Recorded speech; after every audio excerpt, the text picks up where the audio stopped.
ஆரோக்கியமான ஆயிலோட ஹாஸ்பிட்டலுக்கே போகாமல் unhealthy food எடுக்காமல் கம்பல்சரி வாரத்தில் ஒரு நாளாவது இந்த மாதிரி ஒரு சூப் எடுத்துகிட்டு வாங்க. உங்கள் ஆரோக்கியத்துக்கு நான் கேரண்டிங்கிற மாதிரி இருக்கவே இருக்குங்க மில்லட்ஸு. நான் இன்னைக்கு திணையரிசியும் அகத்திப்பூவும் வச்சு தான் இன்றைக்கி ஒரு சூப் பண்ணியிருக்கிறேங்க. 1 கிளாஸ் திணையரிசிக்கு 2 கப்பு வந்து நான் தண்ணி விட்டுருக்கிறேன். இதில் அகத்திப்பூ நல்லா தாராளமாக போடுங்க.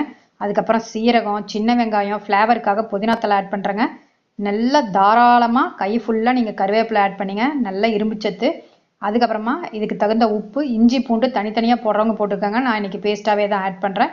இப்போ இதுக்கு தகுந்த மிளகுத்தூள், காரத்துக்கு தகுந்த மிளகுத்தூள். இதில் முருங்கைப்பூவும் ஆட் பண்ணுறேங்க. அகத்திப்பூ, முருங்கைப்பூ ரெண்டுமே ஆட் பண்ணுறேன். இதை நல்லா மூடி வச்சு ஒரு 10லேருந்து 12 நிமிஷம் நல்லா வேக வச்சுட்டு மத்தை போட்டு கடைஞ்சிங்கன்னா இது ஒன்றுமே வேஸ்ட் ஆகாதுங்க. நல்லா குழைய வெந்து நம்ம மத்தை போட்டு கடைஞ்சிட்டு இதில் தாராளமாக தண்ணி விட்டுக்கலாங்க. ஏன்னா கஞ்சிங்கிறதுனால நல்லா லிக்விடாக இருக்கணும். வாரத்துக்கு ஒரு நாள் இந்த மாதிரி எடுத்துகிட்டு வந்தீங்கன்னா உங்கள் ஆரோக்கியத்தில் எந்த ஒரு மிஸ்டேக் வராதுங்க. அந்த அளவுக்கு இது ஒரு ஹெல்த்தியான ஃபுட்டு. திணையரிசியில் அவ்வளோ சத்துக்கு இந்த